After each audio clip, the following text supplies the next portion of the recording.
Welcome to EPG Pathshala. The paper that we will be dealing with today is Introduction to Linguistics, and the module is module number 8, The Nature of Sentences, Syntax 1. To walk through what all we'll be covering today, I'll be introducing you to how this field came about, starting with the beads on a string model of sentences. From there, we'll move on to generative grammar and how it's supposed to generate all and only grammatical sentences. From there, I'll get you to Jabberwocky, one phenomenon which was studied in linguistics, function and content words, their dichotomy, and then silent elements and hierarchical relations in sentence interpretation. To begin with, before the development of generative grammar, there was only morphology, phonology, morphophonology in the grammar. That is, we had only grammar of the words established and there was very little syntax to talk about. There was an assumption that sentences had phrase structure. By phrase structure, we meant that words were grouped together into immediate constituents. This limited view was challenged by the information theorists of the 1950s. Probably the most popular amongst these theories were of Shannon and Weaver. They said that sentences were a string of words related by probability of co-occurrence. This beads on a string view of sentences led to sentence generation techniques using transitional probabilities between words. There was a contrast between what was previously established in units 1 and 3 about the ideas that language has and this view of sentences as strings of words or mere surface groupings of immediate constituents. To revise what were the crucial properties, or rather the crucial syntactic properties of language, I am going to list them out for you. First of them, hierarchic structure. Words in a sentence are not just mere linear order of words, but there is a hierarchic structure in them. Second, recursion or discrete infinity. Sentences can occur within sentences, noun phrases can occur within noun phrases, and so on. This property of recursion also leads to the discrete infinity of language. In essence, there is no longest sentence or longest noun phrase. Then there was discontinuous dependencies. By this I mean elements like if-then or a noun and a verb which are related by agreement between them, but they are not placed close, rather there is a gap between them. Thus, they are dependent on each other even though they are discontinuous in this linear string of the sentence. And fourth, displacement.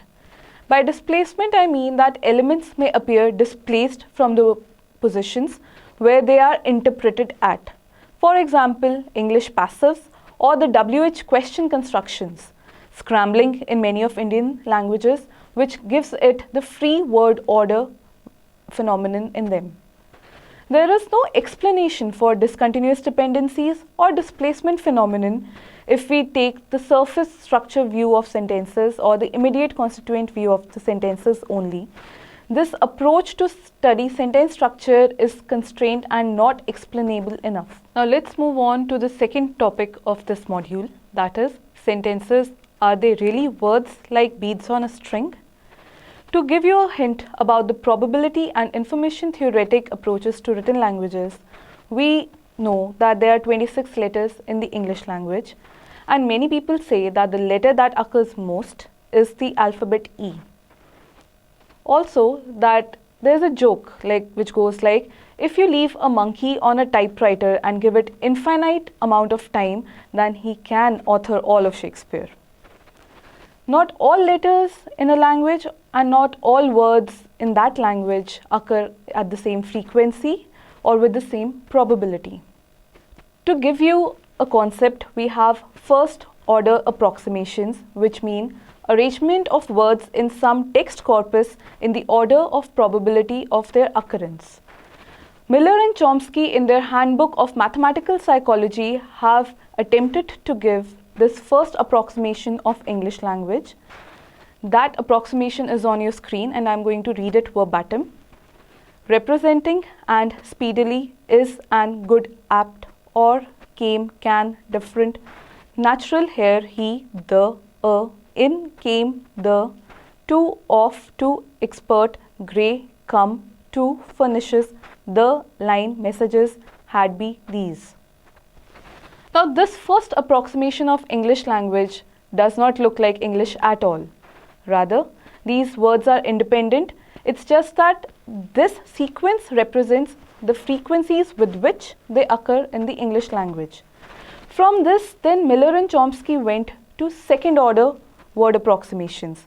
And with this, they meant usage of words in a language with probabilities appropriate in the context of the immediately preceding word.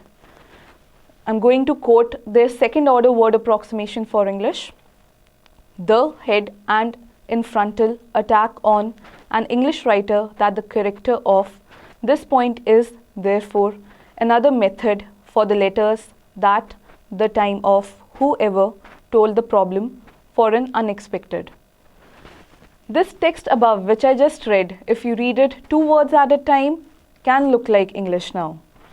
The authors observed that as we move from first word order approximation to a higher word order approximation, the resemblance to a language increases.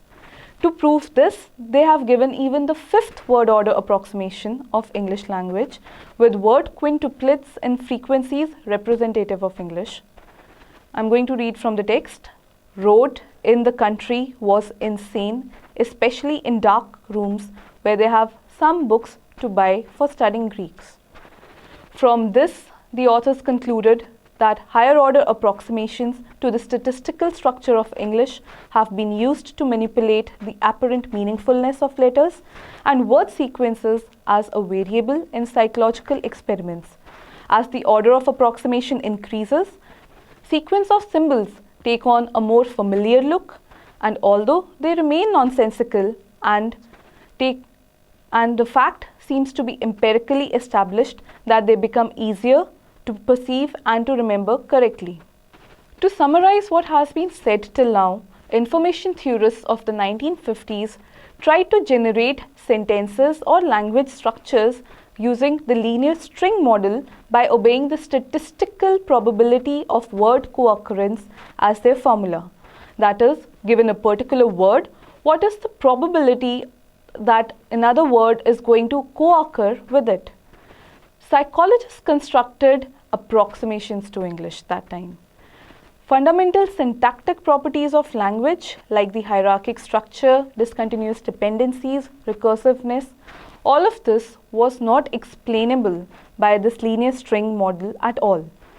Some linguists have also believed that it was this linear string model that led to the rise of idea which brought about generative grammar. Moving on to the next topic for us, that is generative grammar. So now we can see what difference is between generative grammar to English and approximations to English. Approximations to English are probabilistic in nature and they can create nonsensical structure. In fact, mostly they create nonsensical structure in their lower orders, whereas a generative grammar to English is only creating all and only generative structures. It should rule out as a fundamental principle all the ungrammatical structures. Chomsky in his 1957 work has described syntax as the study of the principles and processes by which sentences are constructed, and for him grammar of a language must generate all grammatical sentences as well as assign a structural description to them. What grammar has to do is to make explicit the structure of the sentence as a speaker is generating it. This has to represent the ideal native speaker's knowledge of his or her own language. By generate, I do not mean produce. Generate is also applicable to the listener of that sentence, as he is also generating the structure of that sentence as he is interpreting it. Grammar has to be neutral between a speaker and a listener. There is a dependence on the intuitive knowledge of language L that a speaker has for characterizing all the grammatical constructions that L can have and also the ungrammatical ones. The linear sequential view of sentence was argued against by the data from child language acquisition studies. As was mentioned in the previous units, Unit 1 and 2, when we have one declarative sentence and we have to make a yes-no question out of it, we move the auxiliary verb is. But if we have a sentence which has more than one auxiliary is, then what is going to move cannot be explained on the basis of this linear sequential view of sentence. If you see the sentence 1 on your screen, the man who is in the room is tall. If given this data to a child and he has to make a yes-no question out of it, and the only input to that child is move the first available is, then he'll create the wrong output, which is the sentence 2 on your screen. Is the man who in the room is tall? Child language acquisition studies have proven that no child makes this mistake. This states that if we are constructing our grammar using this linear sequential view, that does not happen. A child does not acquire sentence in this way. Thus, we do not have our words marked according to their linear position in the word. Rather, there is a hierarchical structure in the sentence which tells us which is to be moved. So rather than the linear string view of our sentences, if we go by a more complex hierarchical structure of sentences, and if we have a rule that states move that verb which goes with the subject, then that is able to explain what the child language acquisition data is giving to us. And if we go on ahead from it and complexify our data by having more than one verb is in it, for example, the sentence on your screen, the man who is in the room, which is in my house, that is in Hyderabad, is tall. And if we have to form a yes-no question out of it, then the child will do it by moving exactly that verb is, which is related to the subject hierarchically. And the question that he'll produce is of the form, which is on your screen, is the man who is in the room, which is in my house, that is in Hyderabad, tall. All this can be beautifully summarized by the Lust's 2006 statement, children will never consider language data as simply linear beads on a string, but will know that grammatical computations depend on structure. Let's look at the next point now. It's also stated that hierarchical structure is supplemented by the property of recursion in natural language. To prove this, there is wonderful work by Jean Acheson in the book titled The Articulate Mammal. She gives us a sentence from actual corpora that has recursion in it. The sentence is long and I'm going to quote it from her work itself. Virginia, who is employed as a governess at an old castle in Cornwall, falls in love with her employer's son Charles, who is himself in love with a local beauty queen called Linda, who has eyes only for the fisherman's nephew. Philip, who is obsessed with his half-sister Phyllis, who loves the handsome young man, Farmer Tom, who cares only for his pigs. It's difficult to understand, but yes, this full data was actually a single sentence. And the structure of this one sentence can be explained by using the bracketing notation, which shows what sub-sentences are embedded under this original one. This structure is on your screen, where we can see that there is one sub-sentence immediately after the subject Virginia, who is employed as a governess. Then we move on to the main predicate of the sentence, falls in love with Charles. Then we have another sub-sentence that is describing Charles, who is in love with blah blah blah. And then we have Linda, for whom we have another sub-sentence following it. Then we have Phillips and another recursion under him, Phyllis another recursion under him, Tom another recursion under him. So in essence, our language can have a long recursive sentence with hierarchy built into it. To go to the etymology of recursion, we know that recursion or recursiveness comes from the Latin to run through again. This information is provided by Acheson in her book. In theory, recursion could go on forever, but in reality, it is constrained by various factors, and these factors are listed out by Acheson in the work of a book. When we talk about the creative aspect of a language, recursion and discrete infinity, both these properties are linked to the creative aspect of our language.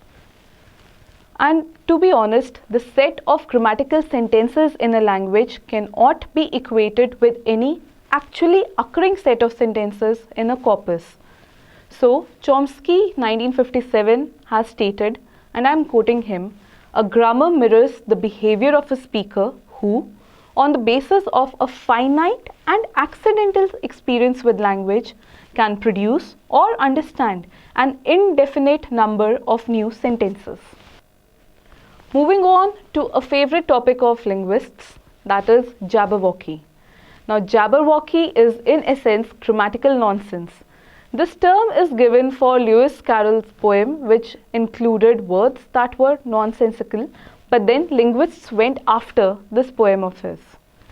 Before explaining or moving on to that, I am going to give you some concepts by which we are going to explain what Jabberwocky actually is about. So, property of language is that words in it fall into two categories: content words and function words. Content words is an open set of words to which new words can be added, whereas grammatical or function words is a closed set. When we are talking about the statistical approaches to language, where we were looking at how the list of words in a sentence can be formulated using the probability, that approach does not recognize this distinction between the two classes of words. This distinction of content versus function is actually indicative and not definitional. By that I mean that some languages employ words, others employ bound morphemes like inflections and derivational affixes to talk about the closed set of words.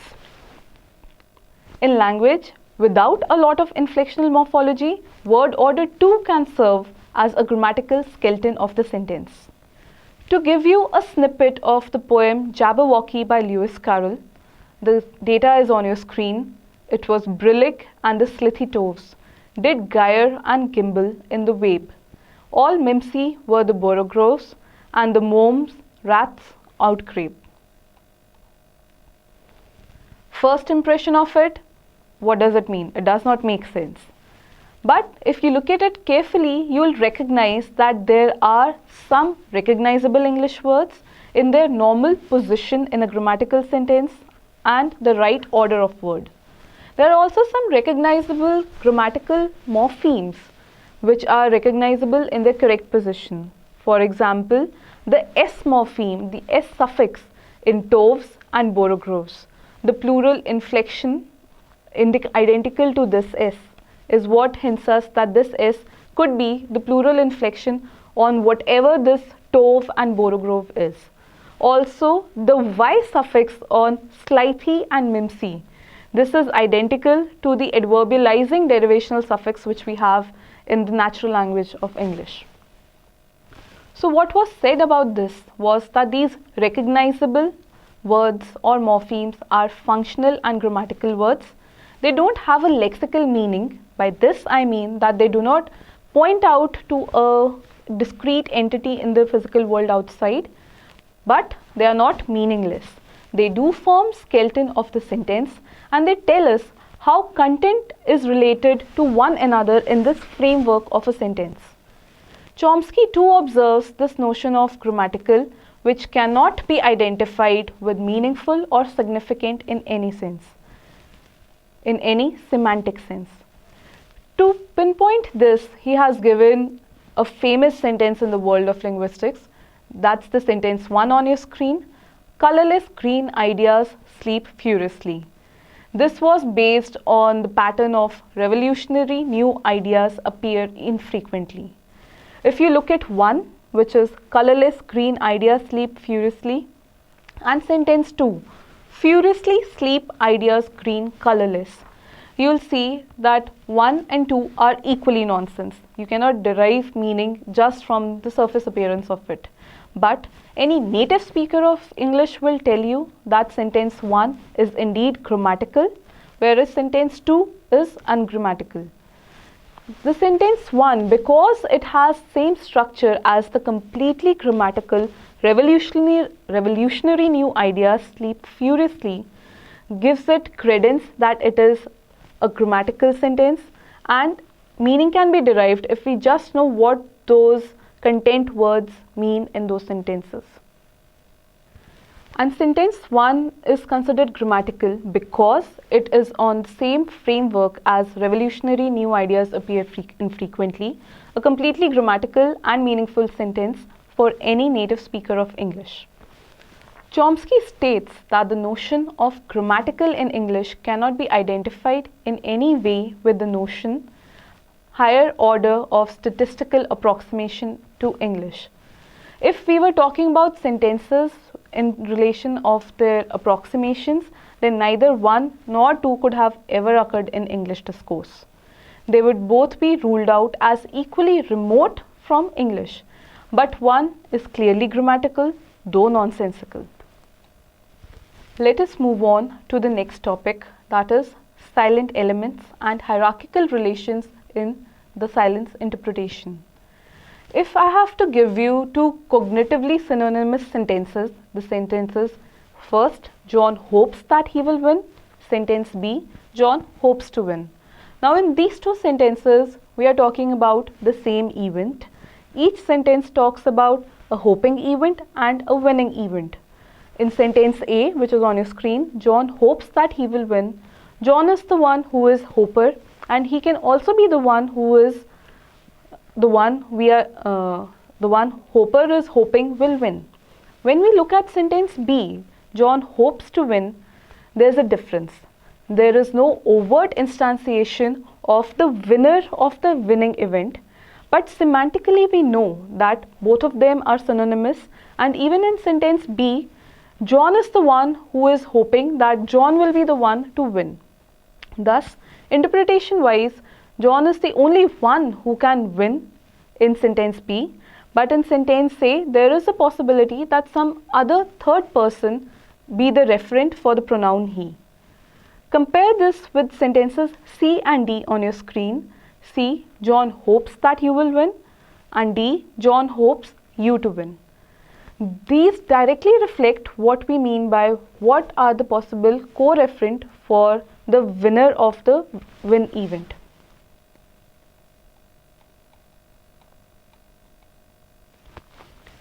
Syntactic theory suggests that there are silent elements in a sentence, but these silent elements do take part in the interpretation. All the interpretations that silent or non-silent elements give, they must obey the principles of universal grammar. The study of interpretation of a sentence is not readily available from what is available from the surface of a sentence, and this is an important part of the syntactic theory. To understand the silent element, we see that there is a relation between that silent element and the verb that is occurring higher up to it. To explain the point which I just stated, look at the data set given to you on screen, sentences E to G.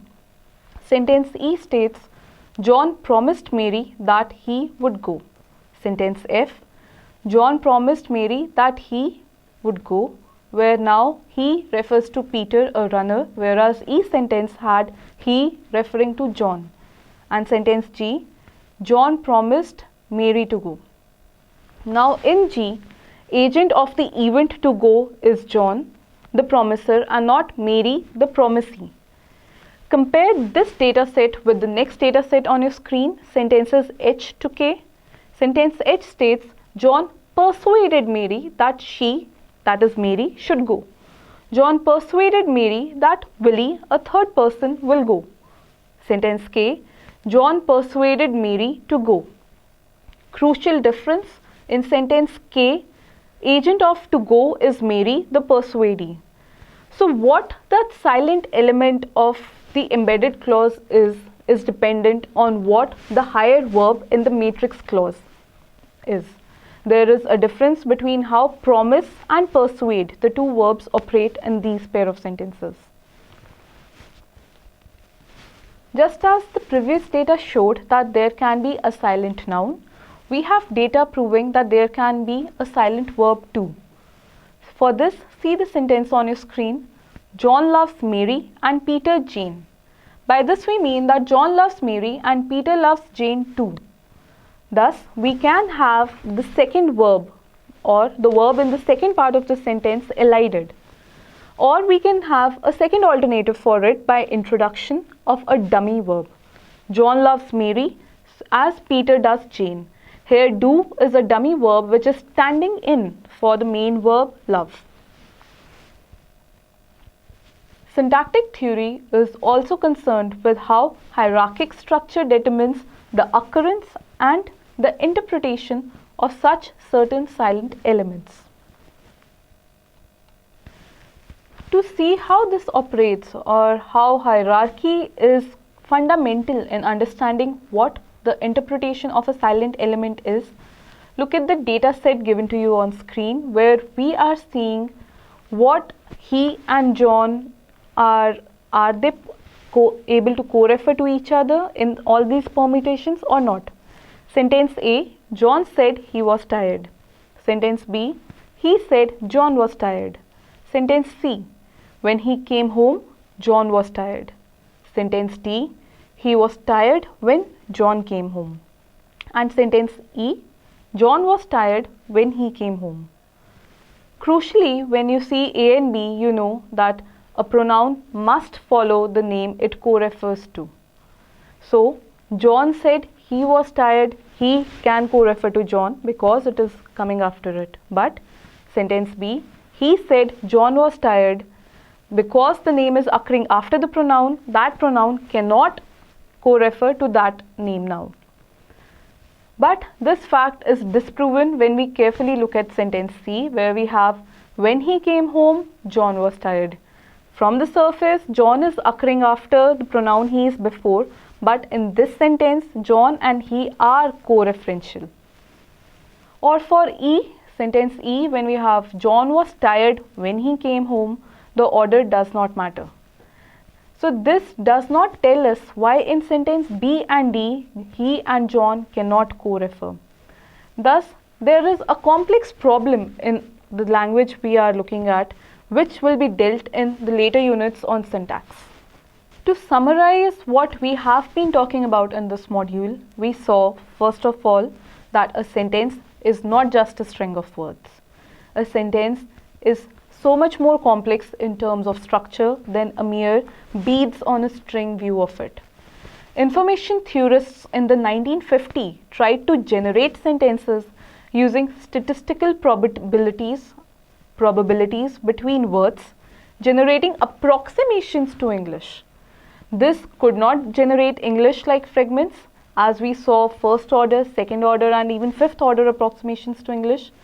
The length of the predicative string of words increased. It looked more like English, but yet it was not English. It also generated a lot of nonsensical strings.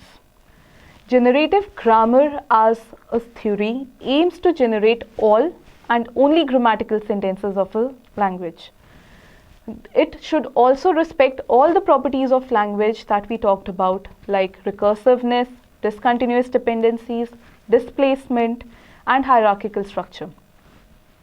Sentences do have a recognizable grammatical skeleton that does not depend on the meaningfulness of words in it. There may be silent elements in a sentence that are crucial for the interpretation of the meaning of that sentence. Thank you.